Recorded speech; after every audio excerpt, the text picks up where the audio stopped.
Bonjour Sophie. Bonjour Antonio. Aujourd'hui, c'est la cible dure. Ouais, Art Target. Oh! Avec Jean-Claude Van Damme. Cher Jean-Claude. Le premier film nord-américain de John Woo. Yes.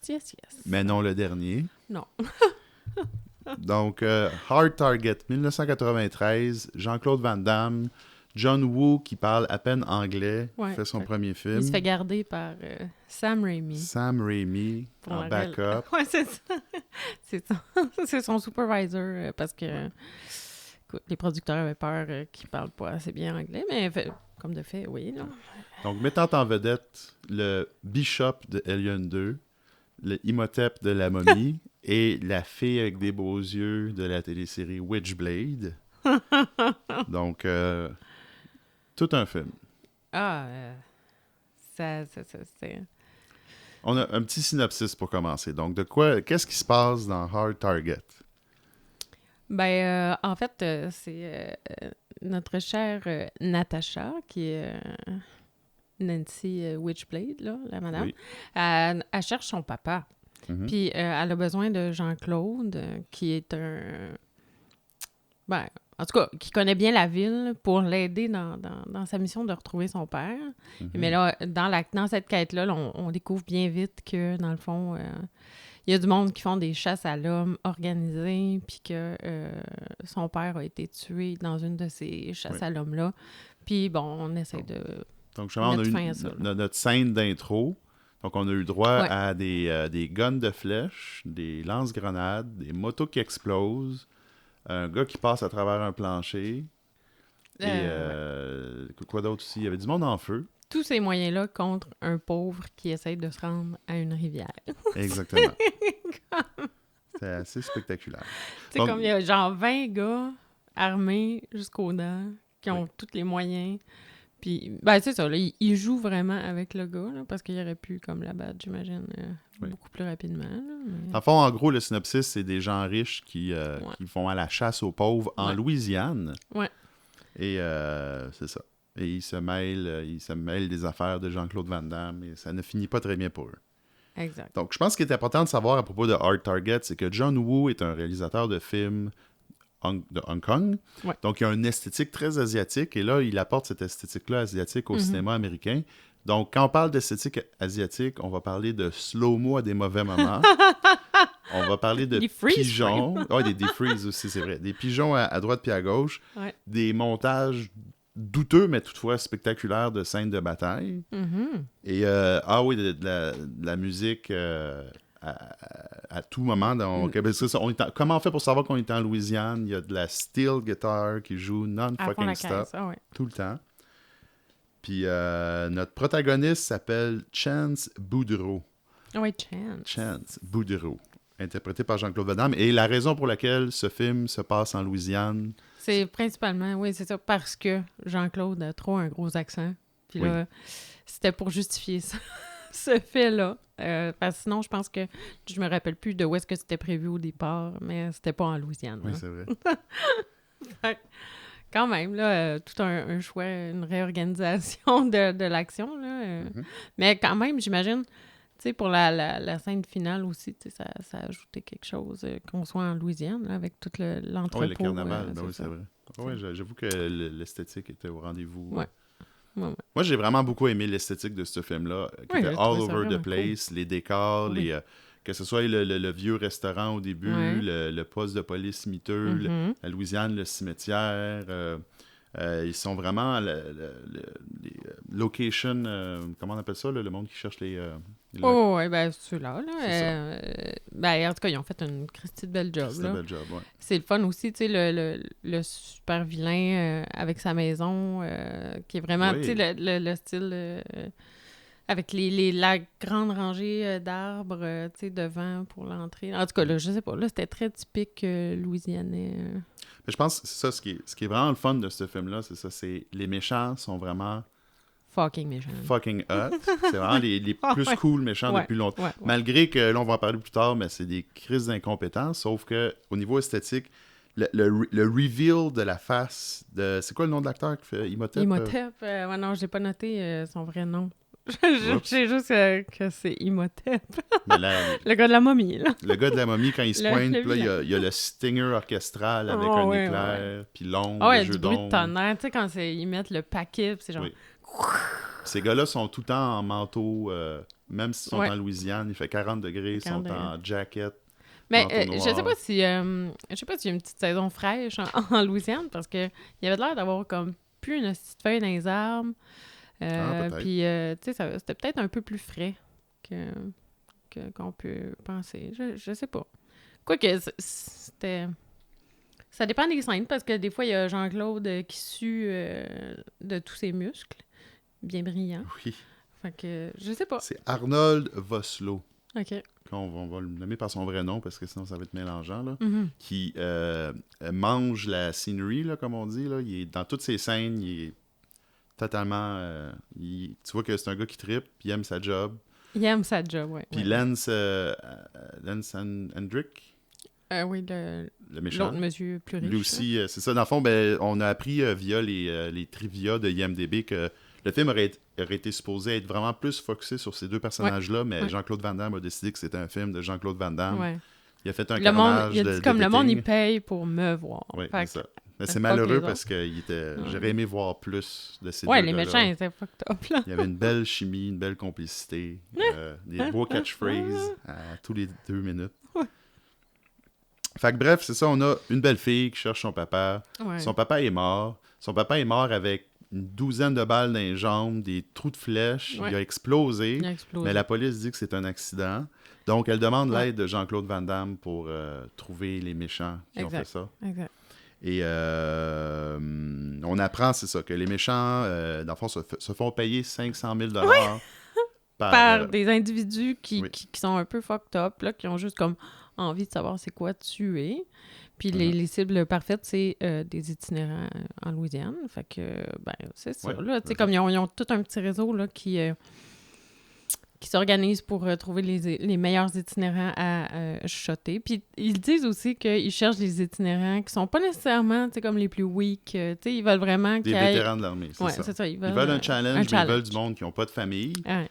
Mais c'est ça, en fond, on en vient peut-être à l'élément qui est peut-être un petit peu problématique au niveau du plot, c'est que ils prennent toutes leurs précautions pour prendre du monde qui ne seront pas identifiables ou retrouvés. Mais une demi-heure dans le film, il tue un gars en plein milieu de la rue principale devant plein de témoins, pas de masque, à coups de mitraillette. Ouais. Il y a un caméo de Sam Raimi, out of nowhere, qui dit « J'ai pas d'argent sur moi ». Fait que c'est ça, c'est peut-être l'élément qui m'a un petit peu déçu, c'est quand les méchants décident de sortir l'artillerie, toute la subtilité passe juste par plus la fenêtre. Gênés, ils font comme bon, fuck that shit. Parce que là, la police est en grève, mais c'est pas une raison pour comme pitcher du lance-grenade en plein milieu de la ville. Ouais, il y a vraiment ce contexte-là qui a été pitché, genre pour justifier qu'il n'y a pas assez de police dans ce film-là.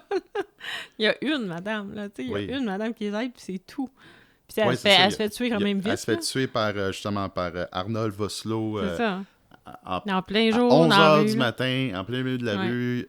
Arnold Vosloo se pointe avec un shotgun, décide de tuer tout le monde.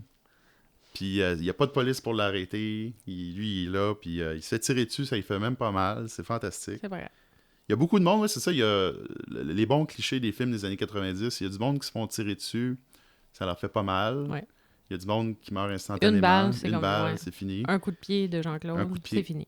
Mais Jean-Claude, tu vois qu'il prend ses précautions, parce qu'à la fin du film, il vide ses chargeurs, puis il donne un coup de pied pour faire bonne mesure. Fait que à lui, oui, disons que les lois de la physique ça affecte pas Jean-Claude. Non. Fait que c'est ça. Des motos... Oui, il y a beaucoup d'explosions aussi. C'est un film vraiment, très explosé. Tous les... Ouais, c'est ça. T'sais, une balle, une flèche, ça explose. Mais c'était 4 balles. La poursuite sur l'autoroute, quand il y a la voie fermée en plein milieu de l'autoroute. Oui. La fameuse... OK, il y a beaucoup de scènes iconiques dans ce film-là, dont Jean-Claude Van Damme qui fait le surf sur une moto. Ouais. Et il fonce dans le véhicule du méchant avec sa moto et tire 4 balles. Tout explose, sauf Jean-Claude Van Damme. Oui, c'est ça. Il tire sur l'auto, il saute par-dessus, fait une petite pirouette, atterrit sur ses pieds. Oui. Il se retourne, puis là, pouf, pouf, pouf, ça explose comme genre un rocket. Là. Genre, c'est comme... apocalyptique. C'est fucking intense. Ouais. Mais oui, mais ça, au moins, il y a des scènes de ralenti très justifiées dans cette scène-là. Oui, là. effectivement. Contrairement à bien d'autres. Mais non, c'est quand même une cool scène, celle-là. Oui, là. oui. C'est satisfaisant quand même. Là. Mais j'avoue que l'escalade de cool scène est vraiment bien structurée. Parce que c'est ça, après cette scène de poursuite-là, Jean-Claude Van Damme, qui a été élevé dans le bayou, décide d'amener ses poursuivants sur son territoire. C'est ça. Fait le bayou. C'est comme il essaie d'inverser le rôle des proies et des le chasseur devient le chassé. Ouais, c'est ça. Et justement, c'est qui nous amène à... dans le fond, c'est à 1 heure pile dans le film la meilleure scène de tous les temps. Oui, quand ils sont en route vers chez mon oncle. Quand Jean-Claude Van Damme demande à la fille si elle lui fait confiance. Et là, ici, là, on va continuer. Il lui dit de fermer ses yeux. Et elle pense que Jean-Claude Van Damme va lui donner un bec, mais c'est pas vrai. C'est qu'il y a un fucking serpent à sonnette sur son épaule. Et là, Jean-Claude Van Damme prend le serpent par le cou, il lui crisse une taloche à la tête, et comme c'était pas assez, il crisse un coup de poing dans la face. L'effet sonore est magique. De toute beauté. C'est comme s'il fait ça dans un mur. C'est pas tout. Non. Parce que là, Jean-Claude Van Damme va croquer la sonnette du serpent à sonnette et va faire un piège. Ouais. Il arrache la sonnette pour rendre le serpent silencieux. C'est crunchy, là. La sonnette qui s'arrache, là. Et il se sert du serpent à sonnette pour faire un booby trap à un des poursuivants, qui soit un serpent en pleine face. Parce que tout le monde sait que accrocher une petite liane à la queue d'un serpent à sonnette qui a mal, puis là, que la liane se fait comme accrocher par le méchant qui arrive, ça fait que il va l'attaquer là, en pleine face, puis il meurt. C'est comme ça que ça marche. C'est comme ça que ça marche. Mais là, je voulais faire un parallèle, là, le serpent qui... Bon, en tout cas... J'ai... Vas-y, tu vas l'avoir. Quand Jean-Claude il demande à la fille de se fermer les yeux puis de faire confiance, là, c'est exactement les mêmes paroles que dans Titanic, quand Leonardo DiCaprio demande à Rose de fermer ses yeux et de lui faire confiance. Oui, c'est pareil. Ils ont copié Regarde. Titanic a copié Art Target. Ouais. En tout cas, je voulais juste être sûr que tout le monde est au courant. Il y a ça dans Aladdin aussi, quand il demande à Jasmine de lui faire confiance. Bon, qui a fait ça en premier? C'est-tu Aladdin? Je pense que Aladdin, c'est 94, ça, c'est 93. Oh my God! Tout part de Art Target. Fait que, attention, les amis. Ce film-là a influencé vraiment des films majeurs, là, par la suite. Voilà. Ah non, je m'excuse. Aladdin était en 92. Oups là! Fait que John Woo écoutait Aladdin et il a dit on va mettre ça dans mon film. OK, mais peut-être, ouais. Donc là aussi, tantôt on parlait du fait que justement il y a eu un peu de massacre au niveau de l'editing parce que Jean-Claude Van Damme a pris les contrôles. Ouais. Et là, il y a une scène de sexe ou d'amour plutôt qui a été coupée. Mais c'est pas grave parce qu'on a une autre scène très sensuelle qui a été incluse dans le film, c'est quand Jean-Claude Van Damme s'est réuni avec son vieux shotgun argenté, plein de poussière. Ouais, hein? Et là, il y a la petite toune sexy qui joue, puis là, il souffle sur la poussière de son gun. Son shotgun, d'ailleurs, qui a infini ammo, faut le mentionner, parce qu'il tire genre 100 balles de shotgun en 10 minutes. C'est le meilleur gun au monde. C'est un gun qui est tellement meilleur que le gun du méchant. J'ai oublié le nom de la marque de gun du méchant, mais lui, il a juste une balle dans son gun. Une balle. Puis il faut qu'il recharge à chaque fois. Mais sauf que c'est des sauter. grosses balles. Ça fait tout sauter, ces balles. C'est un gun anti-éléphant qui fait tout sauter. Donc, la scène finale, c'est dans une espèce d'usine aciérie / entrepôt de carnaval. Où est-ce que les 20 derniers méchants qui ont survécu au massacre décident là, de faire c'est ça, le final stand contre Jean-Claude Van Damme. Ils savent à l'avance qu'ils n'ont aucune chance de survivre, mais ils vont quand même. Tout explose. Vraiment tout. Toute balle, tout n'importe quoi. Ça fait vraiment le premier gars à mourir, justement, reçoit un bidon d'essence d'en face. Parce qu'il a tué... Oui, parce qu'il a tué les pigeons. Il a tué les pigeons. Jean-Claude, il peut pas tolérer ça. Il tolère pas ça. Là. Il est vraiment ami avec les pigeons. Là. Un moment donné, il en a un sur l'épaule, puis il fait des clins d'œil. C'est vrai. Il y a un pigeon qui donne des indices pour le gars qui est brûlé. Là, il fait comme « Ah ouais, c'est vrai, une médaille, ça a toujours 2 petites palettes de métal. » C'est le pigeon là, qui fait réaliser ça. Là. Il y a un gros lien de confiance avec les pigeons. De médaille? Quand le quand il fait père, son enquête, quand le père est retrouvé brûlé, c'est vrai. Là, il fouille dans sa tête. Il fait une enquête avec les pigeons. Puis là, le pigeon lui donne des indices. Fait que, l'homme qui parlait aux pigeons. Ouais, c'est ça, grande relation avec les pigeons, là, Jean-Claude. Fait que là, c'est ça, on arrive à la scène finale, et si Lance Hendrickson n'était pas déjà assez fucking badass, il pogne en feu, puis il s'en calisse d'être en feu. Il est juste comme... C'est une scène qui dure très... Oui, il est juste fâché. Son manteau est en feu. Il prend tout le temps du monde pour enlever son manteau. Puis il est juste plus fâché. Il est juste... Ouais, on dirait qu'il est juste fâché que son manteau il soit en feu. Là. Non, mais il est fâché que Jean-Claude Van Damme échappe à ses chasseurs. Que le plan ne se passe pas comme prévu. En même temps, qui aurait pu prédire que comme tout allait exploser? Moi, je m'attendais... Bon, c'était pas prévu dans le plan que tout explose. Fait que... Mais pas juste ça, il est tellement badass aussi que la dernière... Ben ça, c'est vraiment final, là. Quand Jean-Claude lui met une grenade dans les bobettes... Oui! Ben, non seulement, tu sais, comme, ça l'intimide pas tant que ça, là, tu sais, il fait juste comme aller la chercher dans ses culottes, puis lui, il a des vis pour la désamorcer. Au lieu de lancer la grenade, il essaye de dévisser. Puis il réussit à la dévisser. Sauf que... Mais... Tout dans ce film-là fait des petites flamèches pour aucune bonne raison. Non, la seule chose qu'il y avait d'affaire à faire des flamèches, c'est la fuse. Parce que dans le fond, la fuse explose, mais à l'extérieur de la grenade, elle fait quand même exploser la grenade. Ouais. Ce qui est la seule chose réaliste de tout le film, quand on y pense. Hein. Ouais, j'avoue. Oui. Donc, bref, le méchant explose. Tout explose et le trio, Jean-Claude Van Damme, le vieux monsieur français, Ah oui, c'est vrai, on n'a pas parlé. Il y a un vieux monsieur français. Ouais, un de mes personnages préférés. Là, c'est le mononcle qui a élevé Jean-Claude, dans le fond, dans le bayou. C'est quoi qu'il dit quand il tire sa flèche puis tout explose? Il dit « on prend ça dans les couilles », quelque chose comme ça, là. Il n'y avait plus de sous-titres rendus là. Il y avait plus de sous-titres, mais c'était quelque chose, genre « prends ça dans les couilles », puis tout explose. Ouais, lui, c'est des petites flèches en bois, là, puis il fait exploser. Flèches en bois, puis tout explose. Mais c'est parce qu'il est tiré dans du moonshine. Oui, il est tiré dans du moonshine, c'est ça. Ça fait tout exploser, là. Puis dans le fond, tu sais, ça, il fait exploser sa maison en tirant là-dedans, là, pour fucking rien, là. Ben, il tue un gars. Non. En fait. Oui. Non. Ils font juste recevoir des morceaux, mais tu sais, comme ils sont pas morts. Le gars qui est rentré en dedans en premier, celui qui tire partout, lui, il meurt dans l'explosion. Non. Parce que l'autre, le méchant, il dit « OK, on s'en va tous. » Puis là, tout le monde part à courir. Puis ils sont tous rendus super loin quand la maison explose. Aucun mort dans cette explosion. Il a pété sa maison pour aller. C'est pas grave. Tout pour Jean-Claude. Oui. Fait que bref, c'est ça, le premier film de John Woo américain. Moi, je suis très content d'avoir vu, parce que j'avais vu beaucoup de ses autres films, dont Face Off, qui a fait 2 ans plus tard avec John Travolta et Monsieur Cage, qui est un chef-d'œuvre. D'ailleurs, il y a un remake qui avait été annoncé de Face Off. Ah ouais? Je sais pas à quelque part, parce que j'ai pas beaucoup d'attentes par rapport à ça. Là. Non. Puis, qu'est-ce qu'il avait fait d'autre aussi, John Woo, en territoire américain? Mission Impossible 2, oui, c'est ça, avec les pigeons. Avec les pigeons encore, le retour des pigeons. Il y a une relation étroite. Finalement, c'est pas juste Jean-Claude, c'est peut-être plus John Woo. qui... dans une des critiques de ce film-là, c'est qu'il disait c'est la poésie... La violence est un véhicule pour la poésie de John Woo. Oui. Et Dieu sait qu'il y en avait en tabarnak, la violence. Puis, OK. Fait que mon verdict, moi, j'irais avec le même nombre d'étoiles qu'il y en avait. Parce que je sais que c'est risible comme film dans le sens où il y a beaucoup... C'est invraisemblable, là, la plupart des trucs qui se passent là-dedans. Mais, tu sais... Je sais pas, là, c'est quand même dans mon cœur aussi, là, dans le sens où c'est vraiment un film d'action typique que j'écoutais avec mon père quand j'étais jeune, puis je suis vraiment attachée sentimentalement à ce genre de film-là.